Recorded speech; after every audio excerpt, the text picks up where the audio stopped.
사랑의 하나님 감사합니다. 아버지 하나님 오늘 함께 말씀을 나누고자 합니다. 이 시간 아버지 하나님의 말씀을 전할 때에 성령님께서 기름 부어 주시고 우리 친구들의 심령 가운데에 말씀으로 역사하여 주시옵소서.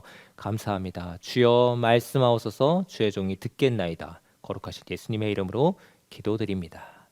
아멘. 자, 우리 친구들 오늘 말씀의 제목 함께 읽어볼까요? 시작. 멈춰! 하나님이 일하세요. 한 번 더 시작. 멈춰! 하나님이 일하세요. 아멘. 좋습니다. 자, 우리 친구들 혹시 전도사님이 우리 친구들에게 말씀을 나누기에 앞서서 오늘 말씀과 관련된 질문이 하나 있어요. 자, 우리 화면을 보면은 예쁜 배우하고 멋있는 외국 배우들이 나와 있어요. 자, 우리 친구들은 TV를 보거나 아니면 뭐 유튜브를 보든지 아니면 영화를 보든지 어떤 장르의 영화나 TV 프로그램을 좋아해요? 뭐 드라마가 됐든지 간에요. 네. 뭐 사랑 이야기, 뭐 아니면 코믹한 코미디 프로그램. 개그 콘서트가 없어졌다는 얘기를 들었는데. 자, 어쨌든 가족 프로그램, 뭐 예능 프로그램, 뭐 놀면 뭐하니가 될 수도 있고 런닝맨이 될 수도 있고 여러 가지 많은 다양한 장르들, 다양한 프로그램들이 있을 거예요. 전도사님 같은 경우에는 우리 친구들 나이 때 연개소문이라는 사극 드라마가 엄청 유행을 했고요. 대조영도 되게 재밌게 봤고 이순신. 전도사님이 딱 어릴 때 그런 우리 친구들 나이 때 그런 드라마들이 되게 많이 나왔어요. 되게 엄청 재밌게 봤죠. 허준부터 시작해서 대장금. 정말 사극 전도사님은 어떻게 보면 어릴 땐 사극을 되게 좋아했던 것 같아요. 역사에 대해서 나오는 거 보면서 저렇구만 하면서 되게 재밌게 봤던 그런 기억들이 있습니다. 자, 그런데 요즘 사람들은 어떤 드라마를 즐겨볼까요?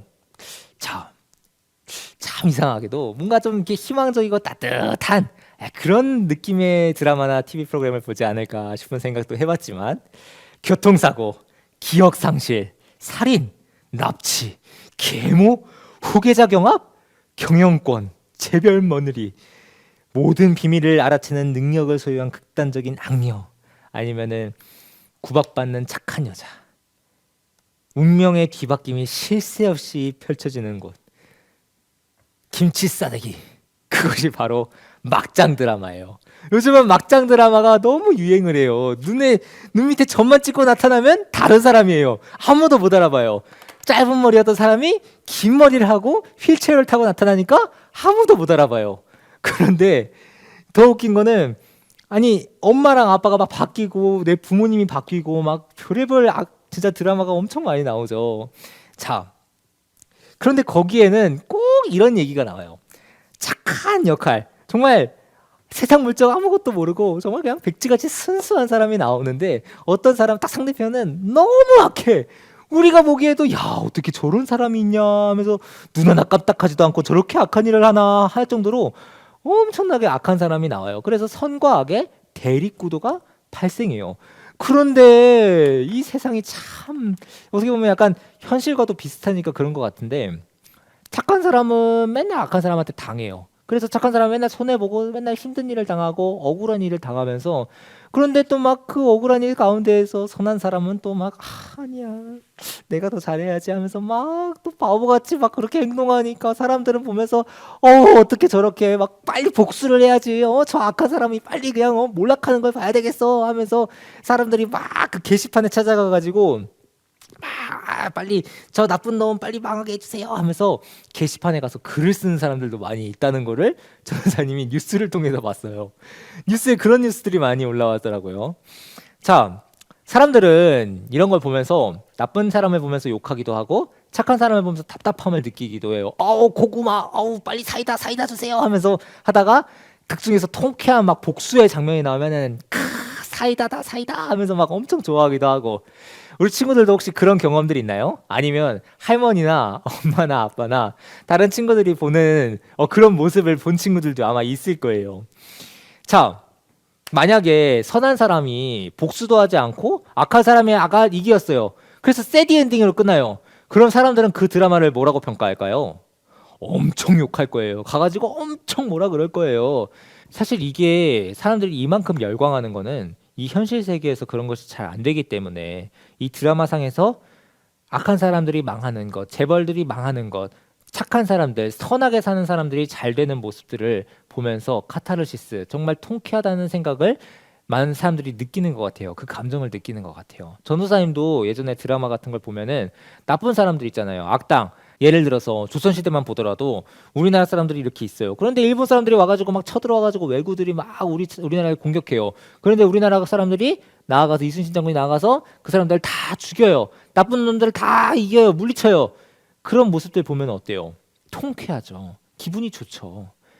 복수한 것 같아서 희열을 느끼기도 하죠. 그런데 오늘 우리가 함께 나눈 이 말씀에서 오늘의 말씀의 주인공 다윗도 이런 통쾌한 복수극을 할 수 있는 절호의 기회가 찾아옵니다. 그 기회가 찾아왔는데 이 기회는 지난주에는 위기를 기회로, 그런데 이 기회가 이번 주에는 위기가 되는 그런 모습을 우리 친구들 오늘 말씀을 통해서 살펴볼 수가 있어요. 정말 흥미진진하고 재밌는 스토리가 펼쳐집니다. 자, 함께 오늘 말씀을 통해서 다윗은 어떻게 복수를 하는지 한번 살펴볼까요? 네, 좋습니다. 다윗은 지금 자기를 죽이기 위해서 찾고 있는 사울을 피해서 광야로 도망쳤어요. 다윗을 보기만 하면 막 창을 던지고 막 쟤 잡아라, 쟤 죽여라 하면서 막 달려드는 사울 왕을 피해가지고 도망가서 살아가 있었어요. 그런데 사울은 어찌나 집착이 심한지 다윗의 세상 끝까지도 쫓아가가지고 다윗을 죽이려고 했던 거예요. 왜냐하면은 지난주에 전도사님이 얘기했잖아요. 지난주에 전도사님하고 같이 나눴던 말씀 기억나나요? 네. 다윗과 골리앗의 싸움. 그 싸움을 마치고 돌아왔을 때 그들을 환호하는 성의 많은 사람들, 많은 백성들, 특히나 젊은 여성들이 다윗은 아니죠. 사울은 천천히요, 다윗은 만만히로다 하면서 막 다들 막 반겨주면서 사울은 약간, 근데 다윗은 우와 하면서 막 다윗에게 막 다들 열광하고 모두의 시선이 다 다윗에게 쏠려 있는 거예요. 그러니까 다윗은 막 완전 대스타가 된 거예요. 하루 만에 우주 대스타가 된 거예요. 그런데 사울은 그 다윗을 보면서 얼마나 질투했겠어요. 아니 뭐 키도 조그만하고 뭐 볼 볼 일 없는 애가 뭐 나보다 뭐 얼마나 낫다고, 야 그만해 하면서 막 사람 얼마나 다윗에 대해서 질투했겠어요, 사울이. 그러니까 저렇게 창을 던지고 쟤 죽이려고 막 그러는 거예요. 뿐만 아니라 사울은 하나님께 벌을 받아요. 왜 벌을 받죠? 하나님께서 다 진멸하라고 하셨던 아말렉 전투에서 사울이 진멸했나요? 진멸하지 않았죠. 불순종했죠. 거기다 거짓까지 했죠. 그래서 하나님께서 너를 버렸다. 그게 바로 지지난주의 말씀이죠. 너를 더 이상 왕이 되지 않게 하겠다 하면서 하나님께서 사울 왕을 버리시는 장면을 우리는 봤어요. 사울 왕이 버림받았을 때 그에게는 악한 영들이 찾아와가지고 그를 괴롭게 했어요. 그를 괴롭게 할 때에 다윗이 와서 수금을 치면, 하프를 치면은 그 악한 영이 잠시나마 떠나갔어요. 그렇게 평안을 찾았어요. 그러니까 더 다윗이 무서운 거예요. 더 다윗이 이 다윗은 하나님이 함께 하시는 사람이구나. 이 다윗은 하나님의 영이 함께 하시는 사람이구나 하면서 다윗을 더욱더 두려워했어요. 그렇기 때문에 사울은 이 다윗을 죽여야겠다고 결심하고서 군대 몇천 명을 데리고서 다윗이 왕이 된다는 것을 막기 위해서, 다윗을 죽이기 위해서 그렇게 몇 년 동안을 계속 쫓아다녔던 거예요. 어느 날 십광야 지역의 사람들이 기브야에 와가지고 사울에게 얘기했어요. 왕이시여, 다윗이 광야 앞에 하길라산 숲을 옆에 숨어 있는 것 같습니다. 왕이시여, 빨리 가서 처리하시지요. 이 정보를 들은 이 사울 왕의 반응이 어땠을까요? 네, 우리 친구들이 다 예상하는 것처럼 곧바로 이스라엘 군사 3,000명을 데리고서 빨리 잡아야지 하면서 막 다윗을 찾으러서 다윗에게 쫓아갔어요. 자, 사울은 광야에 내려와가지고 다윗이 숨었다고 알려진 그 하길라 산 앞에 진을 쳤어요. 이 산을 이제 포위를 쫙 했죠. 3,000명이라는 군사예요. 엄청나게 많은 사람들이 와가지고 쫙 둘러쌌어요. 이제 다윗은 도망칠 길이 없습니다. 엄청난 군사들을 해서 쥐 한 마리 빠져나가지 못하도록 산을 샅샅이 뒤지면서 올라갔어요. 그런데 사울은 다윗을 찾을 수 있었을까요? 아니요, 없었죠. 왜? 다윗은 이미 광야에 있으면서 저기 멀리에 사울이 자기를 따라서 광야로 들어오는 걸 이미 봤어요. 그리고 정탐꾼을 보내서 사울이 자기를 죽이러 온 것을 확실히 알았어요. 오히려 다윗은 이 사울이랑 사울의 군대 장관 아브넬, 그 아브넬이 어디에서 자고 있는지 그 주변의 모든 상황들을 다 파악하고 있었어요. 그렇기 때문에 다윗의 군대가 아니죠. 그렇기 때문에 사울의 군대가 수색을 모두 마치고서 다 평안하게 좀 자자 하면서 하면서 다 잠든 밤에 다윗은 사울을 기습하기로 결심했어요. 자, 다윗은 용감한 부하인 아비새하고 같이 사울의 진영 안으로 조용히 들어갔어요. 경비를 지나서 사울의 개인 호위대를 통과했어요. 아무도 모르게 창 옆에 잠들어 있는 사울을 발견합니다. 그리고 그 곁에는 군대 장관 아브넬이 같이 자고 있었어요. 사울이 진영 안에서 자기 창을 머리맡에다가 꽂아둔 다음에 그렇게 자고 있는 거예요.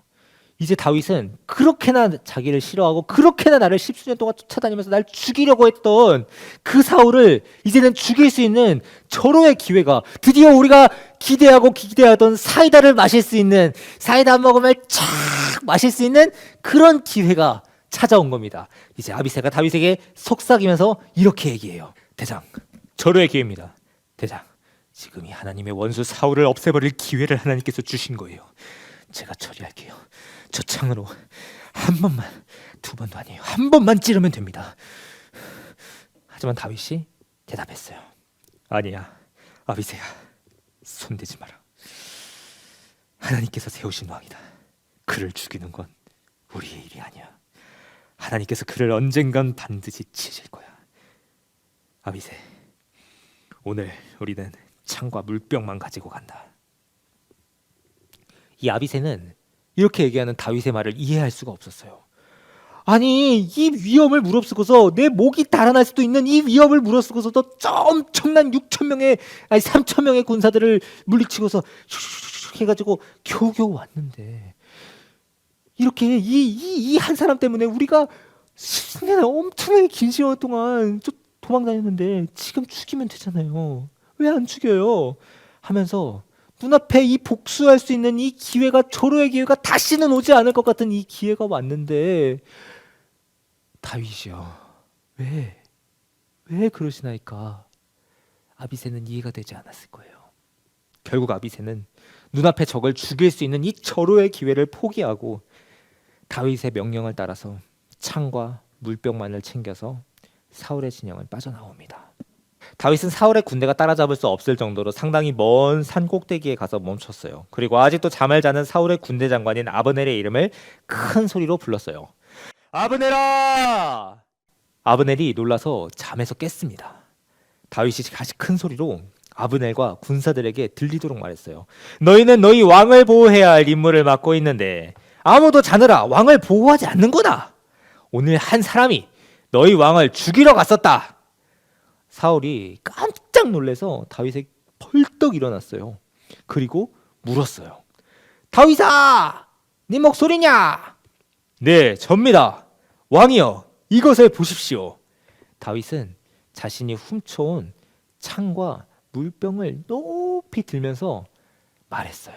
왕이여, 당신의 창과 물병입니다. 제가 마음만 먹으면 폐하를 죽일 수도 있었지만 저는 당신을 해칠 마음이 없습니다. 그런데 왕께서는 왜 자꾸만 저를 쫓으십니까? 제가 무슨 잘못을 했습니까? 저는 왕에 비하면 메추라기나 벼루만도 못한 아무것도 아닌 사람입니다. 사울은 그제야 지난밤에 자신이 죽을 수도 있었다는 사실을 깨닫고 다윗에게 말했어요. 오, 다윗아, 내가 잘못했다. 내가 정말 나를 해할 마음이 없구나. 나도 다시는 너를 해치려 하지 않겠다. 내가 어리석었구나. 다윗은 자신이 몰래 훔쳐온 창마저도 다시 사울에게 돌려보냈어요. 그리고 지난밤 사울 왕을 죽이고 복수를 하지 않은 그 이유에 대해서 오늘 이렇게 말을 했어요. 사무엘상 26장 23절의 말씀이에요. 다 같이 한번 읽어볼까요? 시작. 여호와께서 사람에게 그의 공의와 신실을 따라 갚으시리니 이는 여호와께서 오늘 왕을 내 손에 넘기셨으되 나는 손을 들어 여호와의 기름 부음 받은 자 치기를 원하지 아니하였음이니이다. 아멘. 다윗은 사울에게 오늘 언덕에서 사울에게 말했던 그 장면을 보게 되면은 다윗은 사울에게 하나님께서 그 각 사람에게 그 사람의 의와 그 사람의 신실을 갚으실 것이라는 것을 상기시켜 주셨어요. 또한 사울의 머리에 기름을 부어서 그를 왕으로 세우신 분이 하나님이시기 때문에 하나님의 손에 온전히 맡겨 드리겠다는 얘기를 오늘 다윗은 고백하는 거예요. 다윗은 자신이 사울의 목숨을 귀하게 여기고 죽이지 않았던 것처럼 하나님께서도 이러한 나를, 내가 하나님을 존중해서 하나님을 인정해서 그 하나님의 권위에 도전하지 않았던 것처럼 하나님께서도 또한 나를 존중히 여기셔서 내 목숨을 귀하게 여겨주셔서 내 모든 환난 가운데서 나를 구해 주실 거야 라고 다윗은 하나님을 겸손하게 믿고 신뢰하고 의지한 사람이었어요. 그것이 바로 오늘 이 사울 왕을 죽이지 않고 창과 물병만 가지고 나온 다윗의 모습을 통해서, 그리고 아비새를 만류하는 그의 말을 통해서 알 수가 있는 거예요. 친구들은 이런 다윗의 행동을 어떻게 생각하나요? 다윗은 이 이후에도 계속 도망 다녀요. 그래서 이방 나라를 가가지고 이방 나라에서 정말 많은 위기를 겪기도 하고 많은 어려움을 겪기도 하고 그 이방 나라에서 이스라엘 백성들하고 대적을 해가지고 유다 백성들하고 대적해서 싸워야 되는 그런 상황이 오기도 합니다. 그것도 위기가 되었죠. 이렇게 다윗이 그 이후에도 사울 때문에 많은 고통을 받아요. 사울을 죽이지 않았기 때문에 여러 가지 어려움을 겪습니다. 만약에 사울을 죽였더라면 그런 어려움은 겪지 않아도 됐을 거예요. 그렇다면 이 객관적인 사실만 두고 봤을 때, 딱 이 상황의 팩트만 가지고 봤을 때 우리 친구들은 이 다윗 왕이 올바른 행동을 했다고 생각하나요? 아니면은 그래도 죽였으면 더 편하지 않았을까라고 생각하나요? 우리 친구들은 어떻게 생각하나요? 오늘 12절 말씀을 보게 되면은 다윗이 이제 아비넬과 이제 사울이 자고 있는 그 진영에 이제 아비새하고 함께 진영에 들어갔을 때 우리 빨간색으로 글씨되어 있는 것처럼 여호와께서 그들을 깊이 잠들게 하셨으므로라고 기록되어 있어요. 마치 하나님께서 죽일 수 있는 절호의 기회를 주신 것처럼 보여요. 자, 그리고 8절 말씀을 보게 되면은 다윗이 신뢰하는 아비새 장군도 하나님이 주신 기회라고, 하나님이 오늘 당신의 원수를 당신의 손에 넘기셨나이다. 그러므로 청하오니 내가 창으로 그를 찔러서 단번에 땅에 꽂게 하소서. 내가 그를 두 번 찌를 것이 없으리이다. 이렇게 얘기하면서 조로의 기회라고, 이제 사울만 없애버리면 다윗은 더 이상 도망다닐 필요도 없고 하나님이 말씀하신 대로 기름 부음 이미 받았어요. 사무엘이 와서 지지난주에 이제 기름을 붓잖아요. 그것처럼 이제 이스라엘의 왕이 될 거라고 생각했어요. 그런데 다윗은 무엇을 선택했죠? 맞아요. 멈춰! 하나님이 일하실 거야. 우리 친구들도 한번 읽어볼까요? 시작! 멈춰! 하나님이 일하실 거야. 아멘. 다윗은 사울 왕을 죽이는 일이 자기의 일이 아니라는 것을 얘기했어요. 알았어요. 사울은 하나님이 세우신 왕이기 때문에 아무리 나에게 억울한 일이 발생한다고 할지라도 기다렸던 거예요. 하나님께서 이미 다 보고 계시고 나를 기름 부으신 것처럼 그 사울 왕도 하나님께서 기름 부으셨어요. 사울 왕을 구별하셨어요. 하나님의 종으로 하나님께서 직접 세우셨어요. 그렇기 때문에 그를 세우시는 분도 하나님, 그를 패하시는 분도 하나님, 모든 것은 다 하나님의 주권에 달려 있다는 것을 다윗은 알았고 그것을 믿음의 행동으로 고백한 거예요. 하나님께서 이미 다 보고 계시고 사울 왕이 벌을 받아야 된다면은 하나님께서 그 사울 왕을 벌 주실 테니까요. 다윗은 두 번이나 자신을 죽이려는 사울을 살려줬어요. 다윗은 막장 드라마에 나오는 것처럼 그 주인공처럼 복수심에 불타는 그런 사람이 아니었어요. 물론 와, 어떻게 저럴 수 있어? 하는 그런 생각을 할 수도 있어요. 저도 전도사님도 어릴 때 만화책으로 성경을 한번 본 적이 있었어요. 볼 때는 그냥 죽이면 되는 거 아닌가? 하는 생각이 들어요. 솔직히 만약에 지금 전도사님이 다윗의 입장이었다면 어떻게 할지 전도사님도 잘 모르겠어요. 다윗이 정말 그런 선택을 할 수 있었던 거는 사울을 존중했다기보다는 그 사울의 주인 되시는, 나의 주인 되시고 사울의 주인 되시는 하나님을 존중했기 때문에 가능한 행동이었어요. 사울은 말로는 하나님을 왕이라고 고백했지만 실제로는 자신이 이스라엘의 왕이었다고 생각했어요. 그렇기 때문에 그 아말렉 전투에서 승리하고 온 다음에 다 그 남겨와가지고 다 데리고 온 다음에 백성들에게 이렇게 보인 거예요. 내가 아강왕 잡아왔다. 내가 이렇게 아롱지고 기름지고 좋은 것들 내가 다 가지고 왔다. 자, 저기 내 비석 좀 세우자. 내 비석 세우자 하면서 막 비석 세워야지 하고 사람들 다 동원해가지고 막 거기에 가 있었던 거예요.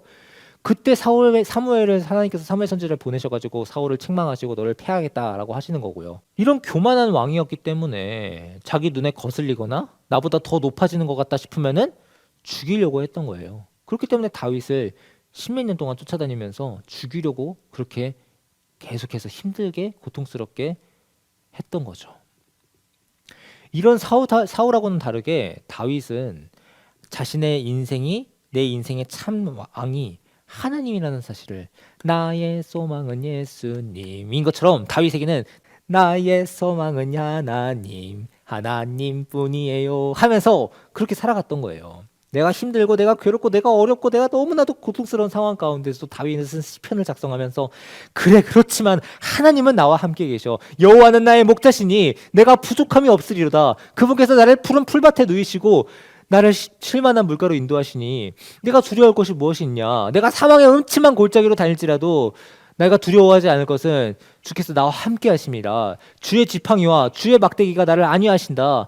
주님께서 막대기로 그들을 치시고 다 이 사자와 같이 우는 이리와 같이 나를 위협하고 있지만 그러나 그렇게 위협하는 그들이 올지라도 나의 하나님께서는 나를 지키시고 나를 막대기로 지키시고 그들을 지팡이로 치신다고 하나님께서는 그런 분이라고 다윗은 그 자신의 삶을 통해서 경험한 그 하나님이 있었기 때문에 그는 하나님을 진정한 주인으로 모시면서 살아가는 그런 삶을 살아갔던 거예요. 그렇기 때문에 오늘 이러한 행동이 나올 수 있는 거예요. 사람들은 세상에서 다윗같이 억울한 일이 있으면 복수해라. 고구마같이 목이 답답하다. 사이다, 복수의 사이다를 나에게 주라 하면서 그것을 정당하다고 얘기해요. 우리도 막장 드라마의 주인공처럼 통쾌하게 복수하고 싶은 생각이 들 때가 있어요. 우리 친구들 학교를 다니다 보면은 내가 억울한 일을 당할 수도 있어요. 학교를 다니다 보면은 정말 마음에 안 드는 친구가 있을 수도 있어요. 나를 힘들게 하고 나를 괴롭게 하는 친구들이 있을 수 있어요. 그런 친구들을 보면은 정말 통쾌하게 복수하고 싶은 마음이 들 때가 있어요. 우리 마음에 그런 악이 올라올 때가 있어요. 하지만 오늘 다윗의 이런 행동을 봤을 때 우리가 그들을 복수하고 그들에게 골탕 먹일 수 있는 기회가 왔다면은 그것을 하나님께서 주신 절호의 기회야 하면서 복수해야지. 이것이 과연 하나님께서 기뻐하시는 행동일까요? 우리의 그런 선택이 하나님께서 기뻐하시는 선택일까요? 오늘 우리가 다윗의 모습을 봤을 때 그렇지 않다는 것을, 하나님께서 기뻐하시는 것은 오히려 그들을 용서하는 것이라는 것을, 하나님의 뜻대로 하나님의 정의와 공의를 행하는 것이 진정 하나님께서 기뻐하시는 사람의 모습이라는 것을 오늘 우리는 이 말씀을 통해서 살펴볼 수가 있습니다. 하나님은 억울한 상황 가운데에서도 하나님의 일하심을 기다리는 그런 사람을 원하세요. 저와 우리 친구들이 하나님의 기다림을 믿음으로 기다리고 의지하면서 나아가길 원하세요. 분노의 마음, 미움의 마음 멈추고 다윗처럼 하나님께서 일하신다는 것을 기다릴 수 있는 지혜가 저와 우리 최강초등부 친구들 모두에게 오늘 다윗처럼 동일하게 주어지기를, 그리하여서 정말 하나님께서 복 주시는 것, 하나님께서 일하시고 하나님께서 모든 것을 다스리고 나아가신다는 사실을 경험하는 저와 우리 최강초등부 복된 친구들 모두가 되기를 예수님의 이름으로 축복합니다. 아멘. 좋습니다. 자, 오늘 이 말씀을 기억하면서 우리의 다짐 다 같이 한번 외쳐볼까요? 시작! 멈춰! 하나님이 일하세요. 다시 한번 전사님 한번 따라해봐요. 한 번 더 시작! 멈춰! 하나님이 일하세요. 아멘. 좋습니다. 멈춰! 하나님이 일하신다는 사실을 기억하면서 우리 친구들 이번 한 주도 하나님을 의지하면서 우리의 판단, 우리의 생각은 내려놓고 하나님께서 무엇을 원하시는지 기도하면서 구하면서 나아가는 저와 우리 최강초등부 복된 친구들 모두가 되기를 예수님의 이름으로 축복합니다. 아멘. 좋습니다. 다 함께 기도하겠습니다. 사랑의 하나님 감사합니다. 이 온 세상을 다스리시는 하나님 아버지, 우리의 참된 왕이십니다. 우리의 유일한 왕이십니다. 세상에는 악한 사람이 많고 이해되지 않는 일들도 있습니다. 화가 날 때도 있고 마음대로 해결해버리고 싶을 억울한 상황이 찾아올 때도 있습니다. 그렇지만 그 가운데에서도 하나님이 진짜 왕이라는 사실, 하나님이 진짜 참된 왕이라는 사실을 기억하게 하여 주시옵소서. 다윗처럼 겸손하게 하나님을 기다릴 수 있게 주님 도와주시옵소서. 미움을 멈추고 화를 멈추고 하나님의 나라를 인내하며 하나님의 나라를 기다릴 수 있는 그러한 마음을 주시옵소서. 하나님을 오직 온전하게 의지하면서 우리의 선택이 빛과 어둠 사이에서 빛을 선택할 수 있는, 그렇게 하나님을 믿음으로 인내함으로 선택하며 나아가는 저와 우리 최강초등부 복된 친구들 모두가 되게 하여 주시옵소서. 이번 한 주간의 삶 가운데에도 그렇게 역사하실 주님의 이름을 찬양합니다. 감사합니다. 거룩하신 예수님의 이름으로 기도드립니다. 아멘.